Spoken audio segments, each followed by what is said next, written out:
नमस्कार, आप देख रहे न्यूज एट 8। ओम बिरला लगातार दूसरी बार लोकसभा अध्यक्ष बने हैं। सदन में ध्वनिमत से प्रस्ताव पारित होने के बाद प्रधानमंत्री मोदी और राहुल गांधी ने एक साथ उन्हें आसन तक ले गए। राहुल गांधी नेता विपक्ष बने हैं। I invite Sri Om Birla to come up and occupy the chair. टकराव से भरे राजनीतिक माहौल में 18वीं लोकसभा के तीसरे दिन आया ये खूबसूरत लम्हा। प्रधानमंत्री नरेंद्र मोदी और विपक्ष के नेता राहुल गांधी लोकसभा अध्यक्ष ओम बिरला को आसन तक लेके गए। वो ध्वनिमत से चुन लिए गए और के सुरेश के नाम पर वोटिंग की नौबत ही नहीं आ सकी। मैं बहुत बहुत बधाई देता हूं। प्रधानमंत्री मोदी ने कहा कि ओम बिरला ने सदन की गरिमा बनाए रखी। आपने बड़े सटीक तरीके से, संतुलित तरीके और कभी कभी कठोरता के साथ भी फैसले लिए हैं। मैं जानता हूं कि ऐसे निर्णय आपको पीड़ा भी देते हैं, लेकिन सदन की गरिमा और व्यक्तिगत पीड़ा में आपने सदन की गरिमा को पसंद किया। Speaker sir, I'd like to congratulate you. विपक्ष ने भी एक स्वर से ओम बिरला को स्पीकर चुने जाने पर बधाई दी, लेकिन यह भी जोड़ा कि सदन में विपक्ष की आवाज को दबने न दिया जाए। विपक्ष ने याद दिलाया कि जिस तरह से पिछले सत्र में जिस तरह से 145 से ज्यादा सदस्यों को निलंबित किया गया था, अब ऐसा दोबारा न हो। The question is not how efficiently the House is run. The question is how much of India's voice is being allowed to be heard in this House. So the idea, Speaker sir, the idea that you can run the House efficiently by silencing the voice of the opposition is a non-democratic idea. हम सबकी आपसे अपेक्षा है कि किसी भी जनप्रतिनिधि की आवाज दबाई न जाए और ना ही निष्कासन जैसी कार्रवाई दोबारा सदन की गरिमा को ठेस पहुंचाएं। आपका अंकुश विपक्ष पे तो रहता ही है, लेकिन आपका अंकुश सत्ता पक्ष पे भी रहे। श्रीमती इंदिरा गांधी ने देश में इमरजेंसी लगाई, लेकिन इस खूबसूरत लम्हे के बाद फिर आ गई टकराव की नौबत। संविधान पर प्रचंड प्रहार किया था। लोकसभा अध्यक्ष ने आपातकाल की निंदा की, कहा कि ये लोकतांत्रिक इतिहास में एक काला धब्बा है। इसके साथ ही लोकसभा में हंगामा शुरू हो गया। इमरजेंसी के इस काले खंड में कांग्रेस की तानाशाह सरकार के हाथों अपनी जान गंवाने वाले भारत के ऐसे कर्तव्यनिष्ठ और देश में प्रेम करने वाले नागरिकों की स्मृति में हम सब 2 मिनट का मौन रखते हैं। आदरणीय ओम बिरला जी, उनके सम्मान में हर दल राजनीति से ऊपर उठकर उनकी प्रशंसा कर रहा था, उनको बधाइयाँ दे रहा था। उस समय इस प्रकार से सरकार द्वारा उनके वक्तव्य, उनके मुख से राजनीतिक बात इस प्रकार से नहीं करवानी चाहिए थी। इससे सरकार की नीयत देश के सामने आ गई कि सरकार अपनी तानाशाही नीति को, नीयत को नहीं बदलना चाहती। लोकसभा अध्यक्ष के चुनाव के पहले दिन ही सदन में सत्ता पक्ष और विपक्ष के बीच हंगामा दिखाता है कि आने वाले 5 साल कैसे हो सकते हैं। इस बार ओम बिरला की चुनौती बेशक कुछ बड़ी है। सरकार पहले की तरह मजबूत नहीं है और विपक्ष पहले की तरह कमजोर नहीं। ऐसे में टकराव तीखे होंगे। बेशक अब तक ओम बिरला टकराव को निपटने के लिहाज से अनुभवी हो चुके हैं, लेकिन इस बार उम्मीद करें वो हालात से ऐसे निपटेंगे कि सब संतुष्ट। नई दिल्ली में राजीव रंजन, एनडीटीवी इंडिया। दिल्ली आबकारी मामले में मुख्यमंत्री अरविंद केजरीवाल 3 दिन की सीबीआई रिमांड पर भेजे गए हैं। सीबीआई ने 5 दिन की रिमांड मांगी थी। राउज एवेन्यू कोर्ट ने आज 3 दिन की कस्टडी दी है। 29 जून को शाम 7 बजे से पहले सीबीआई को अरविंद केजरीवाल को कोर्ट में पेश करना होगा। शराब घोटाले में अरविंद केजरीवाल को सीबीआई ने आज ही गिरफ्तार किया था।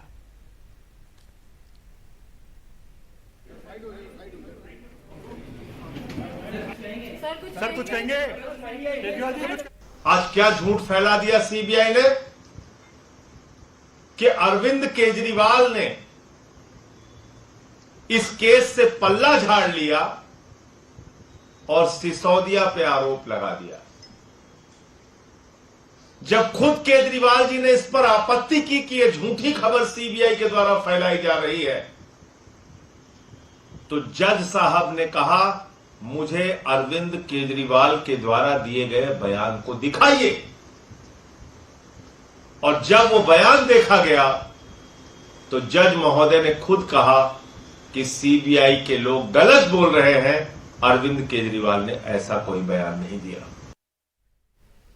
नागालैंड में 2 दशकों के बाद महत्वपूर्ण शहरी स्थानीय निकाय चुनाव हुए।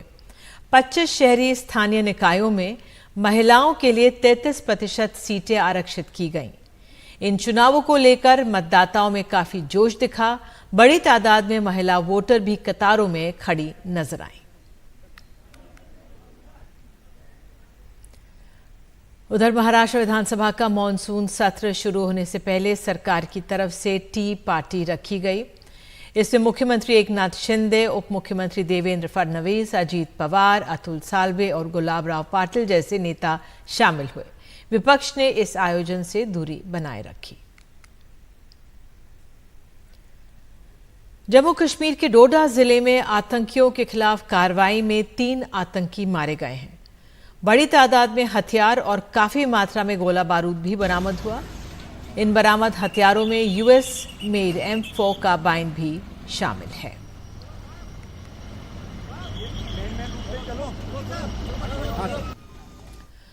उधर एनआईए ने आतंकी गोल्डी बराड़ और उसके एक साथी गैंगस्टर के बारे में जानकारी देने पर 10 लाख रुपए के इनाम का ऐलान किया है।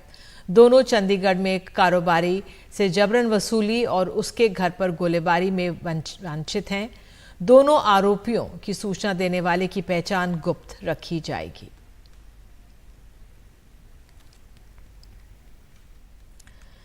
और अब बात मध्य प्रदेश में नर्सिंग स्कैम पर एनडीटीवी की खबर के असर की। राज्य में 1.25 लाख से ज्यादा नर्सिंग छात्रों के लिए राहत की बात यह है कि अब पिछले कई सालों से रुकी हुई परीक्षाओं के लिए परीक्षा कैलेंडर तैयार हो गया है। नर्सिंग कॉलेज का स्कैम ऐसा स्कैम था जिसमें कई नर्सिंग कॉलेज तो सिर्फ कागजों पर थे, एक कमरे तक सीमित थे। एनडीटीवी ने पाया था कि इनमें कागजी डॉक्टर और कागजी नर्सेस थीं। कहीं एक कमरे की दुकान से कॉलेज चलाया जा रहा था, बिना किसी उपकरण या मूल ढांचे के नर्सिंग कॉलेज का नाम दे दिया गया था। बहरहाल एनडीटीवी ने इस फर्जीवाड़े पर कई शहरों से रिपोर्ट की और लगातार छात्रों के साथ खड़ा रहा। तब राज्य सरकार ने रिपोर्ट का संज्ञान लिया, जांच बिठाई और 2 पूर्व रजिस्ट्रार को बर्खास्त भी किया। तो अब चिकित्सा शिक्षा विभाग ने जल्द ही परीक्षा आयोजित कर रिजल्ट जारी करने के निर्देश दिए हैं। 2019-20 और 2022-23 के बीच परीक्षाएं नहीं हो पाई थीं।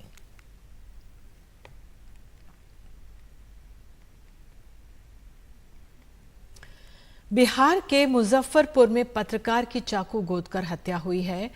घर से 500 मीटर की दूरी पर यह हत्या हुई। चाकू से दर्जनों जगह वार किया गया था। पुलिस छानबीन में जुटी है। घटना मुजफ्फरपुर के माड़ीपुर की है।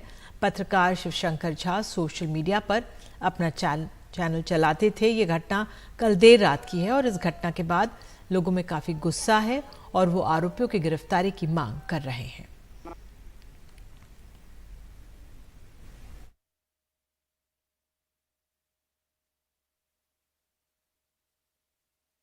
गश्ती में निकले थे, सूचना एक बैग मिला कि माने कोई चाकू, किसी व्यक्ति को चाकू लग गया है माड़ीपुर चौक पर, जल्दी जाइए।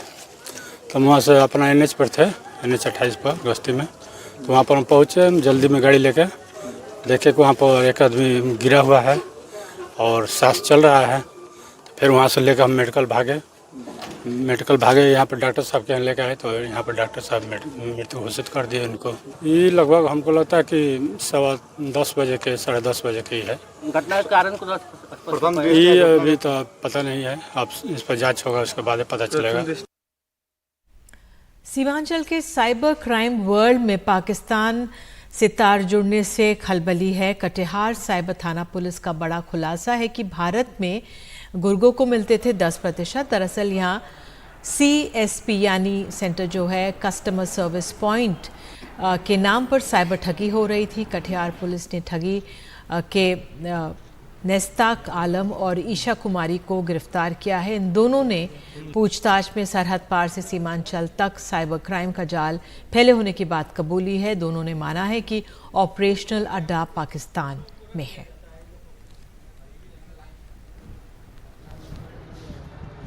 पैसा कहाँ से भेजते थे? इंडिया से। हाँ? इंडिया से। कि कहाँ भेजते थे? इंडिया से हाँ, पाकिस्तान गए थे। पाकिस्तान भेजते थे? कितना पैसा भेजे अभी तक? हाँ सर, 2-3 लाख भेजे। जोर से बोलो। 2 लाख। सर, इसमें चर्चा हो रहा है, पाकिस्तानी कनेक्शन की चर्चा होता है और ये लोग एजेंट के रूप में काम करते हैं, क्या है? बेसिकली ये लोग गांव-गांव में जाकर अकाउंट खुलवाते हैं, अकाउंट खरीदते हैं और अकाउंट खरीदने के बाद उस अकाउंट को अपने पाकिस्तानी जो संपर्क है वहाँ पर उस अकाउंट नंबर को भेज देते हैं और जब वहाँ के कॉल सेंटर के द्वारा किसी भारतीय व्यक्ति से ठगी की जाती है तो वो पैसा इन्हीं के अकाउंट में आता है।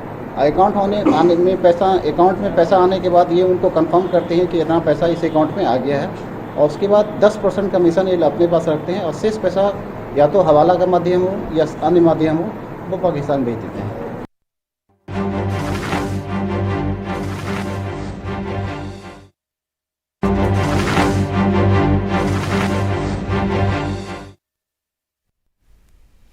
दमोह से खबर है, किसी पिता के लिए जवान बेटे की मौत से बड़ा सदमा कुछ नहीं हो सकता। इस हादसे से उबरने और इसे एक सबक की तरह लेने के लिए कलेजा काट का करना पड़ता है। दमोह में एक पिता ने ऐसा ही किया। हादसे में बेटे की मौत के बाद मृत्यु भोज नहीं बल्कि हेलमेट बांटे। दमोह के चंडी चौपारा गांव में रहने वाले इस किशोर की एक सड़क हादसे में मृत्यु हो गई। वो घर से निकले ही थे कि गाँव की सड़क पर बाइक फिसल गई। बिना हेलमेट के मोटरसाइकिल संकेत चला रहा था। इस हादसे ने परिवार को तोड़ दिया, लेकिन पिता ने खुद को सहेजा, तय किया कि किसी और पिता को ये दुख झेलना ना पड़े। उन्होंने मृत्यु भोज नहीं बल्कि इलाके में हेलमेट बांटे। दोस्तों से मिली, मैं उनके लिए आभारी हूँ या अपने इस कार्य को। जयपुर मिलिट्री स्टेशन में सगत सिंह रोड अंडरब्रिज से कब्स कॉर्नर कॉम्प्लेक्स तक 100 मीटर लंबी पहली प्लास्टिक वेस्ट रोड का निर्माण किया गया है। सड़क का उद्घाटन मेजर जनरल RS गोतारा ने किया। Jaipur military station plastic waste road बनाने वाला दूसरा मिलिट्री स्टेशन है और इसे अपने रखरखाव कार्यक्रम का हिस्सा बनाने वाला पहला सैन्य स्टेशन है। इससे पहले 2019 में उत्तर पूर्व में नारंगी मिलिट्री स्टेशन में एक प्लास्टिक वेस्ट रोड बनाई गई थी।